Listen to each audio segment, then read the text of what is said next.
So now what? You've taken some time to really reflect on both your purpose in life as well as the habits you currently have. If anything, you might be experiencing the feeling that many of us have when we wake up on a new day, at the beginning of the new year, ready to implement that long and ambitious list of resolutions we have. And like clockwork, most of us put 100% of our energy into implementing those new amazing habits for 1, 2, maybe 3 weeks. And then just like that, you find yourself burning out. And rather than keeping any small habit, revert straight back to square one.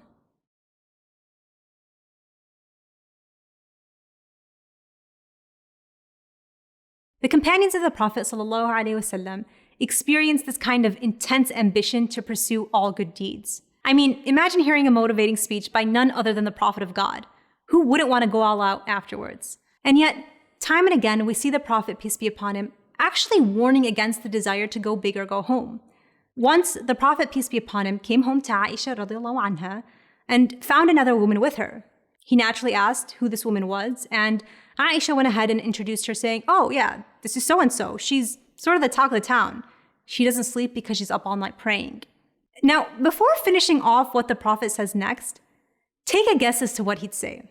Any of us today would think, "Wow, mashallah, sister, you're on your A game. Amazing." Right? So you might be surprised to hear that the Prophet, peace be upon him, actually responded in a totally different manner. He goes on to say that, "Ma alaykum." What is this? "Alaykum bima tutiqun." You only do what you can handle. Meaning you only do what you can actually keep up with on a day-to-day basis. وَكَانَ أَحَبُّ الدِّينَ إِلَيْهِ مَا دَاوَمَ صَاحِبُهُ عَلَيْهِ. And that the most beloved form of religiosity to Allah is what a person can be consistent with. In another narration, the Prophet, peace be upon him, explicitly says, أَحَبُّ الْأَعْمَالِ إِلَى اللَّهِ أَدْوَمُهَا وَإِنْ قَلَّ. The most beloved of actions to Allah are those that are consistent even if they are small. If there's one life hack to live by, this is it. As you begin to think about what goals you want to incorporate into your life on a daily, weekly, or monthly basis, start small. Say you want to make a habit of reading Quran.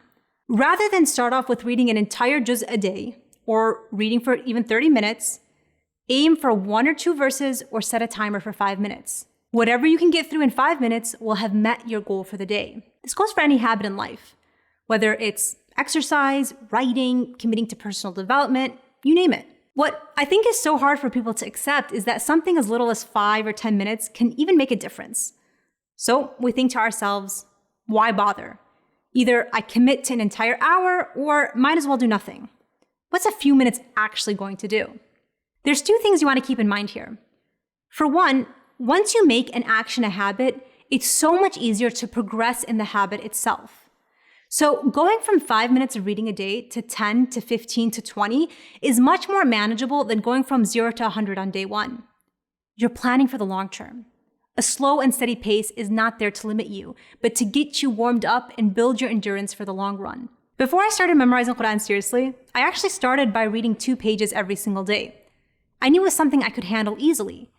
Before I knew it, I upped it up to 5 pages a day and then switched to memorizing a few lines a day. Second, when you find yourself tempted to underestimate how a little can go a long way, remember the words of the Prophet.